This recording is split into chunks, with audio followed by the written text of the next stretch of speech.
Students problem discuss करेंगे हम first equation of motion से रिलेटेड,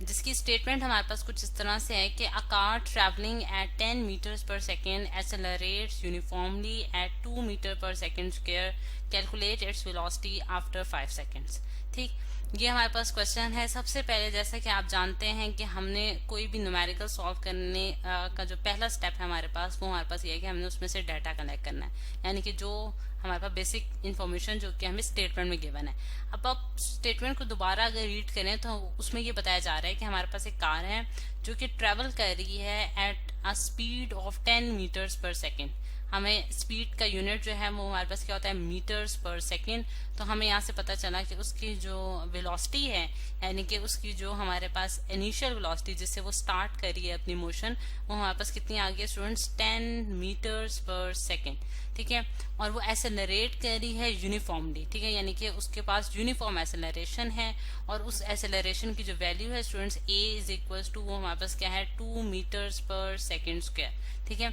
और हमने क्या फाइंड आउट करनी है, वेलोसिटी फाइंड आउट करनी है आफ्टर 5 सेकेंड्स, यानी कि हमने वी एफ फाइंड आउट करना चाहते हैं, यानी कि उसकी फाइनल वेलोसिटी क्या होगी जब वो 5 सेकेंड के बाद किसी जगह पे पहुंच जाएगा, यानी कि आफ्टर 5 सेकेंड्स जो है उसकी वेलोसिटी हमारे पास क्या होगी। अब अगर आप देखें कि ये इस केस में आपको अगर स्टेटमेंट दी जाए ऐसी, तो आपने किस तरह से जज करना है कि इसमें आप इक्वेशंस ऑफ मोशंस यूज कर सकते हैं। तो उसके लिए जो सबसे इम्पोर्टेंट चीज है वो ये देखने वाली है कि आपने ये जो मैंने अंडरलाइन की है, ये चीज बहुत इंपॉर्टेंट है कि बॉडी यूनिफॉर्म एक्सेलरेशन जो है वो परफॉर्म कर रही है। जब बॉडी के पास यूनिफॉर्म एक्सेलरेशन होती है स्टूडेंट्स, तो उस केस में हमारे पास जो इक्वेशन ऑफ मोशन जो हमने पढ़ रखे हैं, फर्स्ट सेकेंड और थर्ड इक्वेशन ऑफ मोशन, वो वैलिड होते हैं, वो आप अप्लाई कर सकते हैं, उसके जरिए आप अननोन वैल्यूज जो हैं वो फाइंड आउट कर सकते हैं। ठीक है, तो अब इस केस में अब अगर थोड़ा सा मैं इसको भी एक्सप्लेन कर देती हूँ कि हमारे पास यूनिफॉर्म एक्सेलरेशन से क्या मुराद है। यानी कि यूनिफॉर्म एक्सेलरेशन से हमारी ये मुराद है कि हमारी जो वेलोसिटी है स्टूडेंट्स, वो एक कांस्टेंट रेट से जो है वो इंक्रीज हो रही है। ठीक है, यानी कि अगर हम देखें कि हमारे पास जो बॉडी यूनिफॉर्म एक्सेलरेशन परफॉर्म कर रही होती है, उसके लिए हमारे पास जो ग्राफ होता है कुछ इस तरह से होता है कि अगर मैं स्पीड टाइम ग्राफ दिखाऊं, तो स्पीड टाइम ग्राफ जो होता है वो हमें क्या देता है स्टूडेंट्स, वो हमें एक्सेलरेशन दे रहा होता है। यानी कि वेलोसिटी जो है वो मैंने वाई एक्सिस में ड्रॉ की है और एक्स एक्सिस में टाइम ड्रॉ किया है, तो हमारे पास जो उसका ग्राफ आएगा यूनिफॉर्म एक्सेलरेशन का, वो कुछ इस तरह से होगा। ठीक है, और हर पॉइंट पे जो है आपको, अगर आप v को डिवाइड कर दें t से, तो आपको एक्सेलरेशन की वैल्यू मिलेगी जो कि एक कांस्टेंट रेट से जो है वो इंक्रीज हो रही होगी। ठीक है, यानी कि उसका जो आप देख सकते हैं कि वो जो है उसका जो ग्राफ है वो हमारे पास इस तरह से स्ट्रेट लाइन ग्राफ आया है। ठीक है, अच्छा, अब ये चीज होगी। अब अगर हम देखें स्टूडेंट्स कि हमें ये कैसे पता चलेगा कि हमने कौन सी इक्वेशन ऑफ मोशन लगानी है, यानी कि फर्स्ट सेकंड और थर्ड, तो हमने 3 इक्वेशन पढ़ रखी हैं, तो उनमें से हम कौन सी वैलिड इक्वेशन होगी जो कि हम अप्लाई कर सकते हैं। तो अगर मैं यहाँ तीनों इक्वेशंस लिखूं, यानी कि फर्स्ट सेकंड और थर्ड, तो आप देख सकते हैं कि अगर मैं फर्स्ट इक्वेशन लिखने जा रही हूँ, v F is equal to v I plus A T. ठीक है, और सेकेंड इक्वेशन ऑफ मोशन जो है वो हमारे पास क्या है students, s is equal to v i T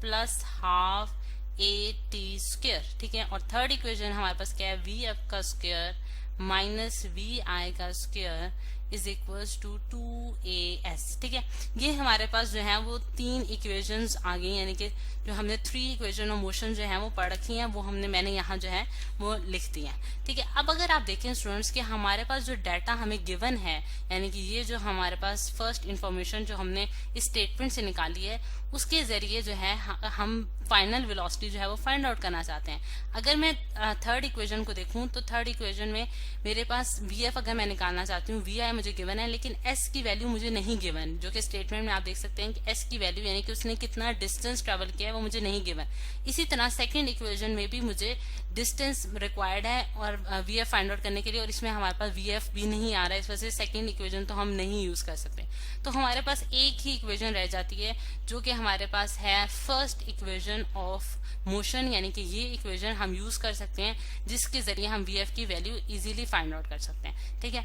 अब आप देखें कि हम V F is equal to first equation motion use करेंगे V I plus A T. ठीक है, और वी आई हमारे पास, इसमें आप वैल्यूज पुट करेंगे तो हमारे पास 10 मीटर्स पर सेकंड है, एक्सेलरेशन हमें गिवन है कि 2 है, और हमारे पास टाइम जो है स्टूडेंट्स वो 5 सेकंड्स का गिवन है। तो आप वी एफ की वैल्यू जो है यहाँ से इजीली कैलकुलेट कर सकते हैं। यानी कि हमारे पास VF क्या आ जाएगा स्टूडेंट्स 10 प्लस 2 5 भी 10 होता है, तो 10 प्लस 10 हमारे पास क्या आ गया 20 मीटर्स पर सेकेंड। तो ये है स्टूडेंट्स हमारे पास इसकी फाइनल वेलोसिटी जो कि कार ने अटेन की है आफ्टर 5 सेकेंड्स, यानी कि 5 सेकेंड्स के बाद जो कार के पास वेलोसिटी होगी वो कितनी होगी 20 मीटर पर सेकेंड की। और जबकि उसकी इनिशियल वेलोसिटी क्या थी 10 मीटर पर सेकेंड, यानी कि आप देख सकते हैं कि उसके अंदर जो इंक्रीज आ रहा है वो 2 के रेट से वो इंक्रीज हो रही है, यानी कि आप 2 को अगर 10 से मल्टीप्लाई करें तो आपके पास जो है वो अगेन आपके पास जो है वो 20 आ जाएगा। इस तरह से हमने देखा कि हमारे पास जो बॉडी है वो यूनिफॉर्म एक्सेलरेशन से मूव कर रही है, और आफ्टर आप जैसा 5 सेकंड्स पे आपने ये देखा, इसी तरह आप 10 सेकंड्स में भी उसकी जो है वो वेलोसिटी की वैल्यूज जो है वो बता सकते हैं। तो ये इस तरह से स्टूडेंट्स हमने इस न्यूमेरिकल को सॉल्व कर लिया है।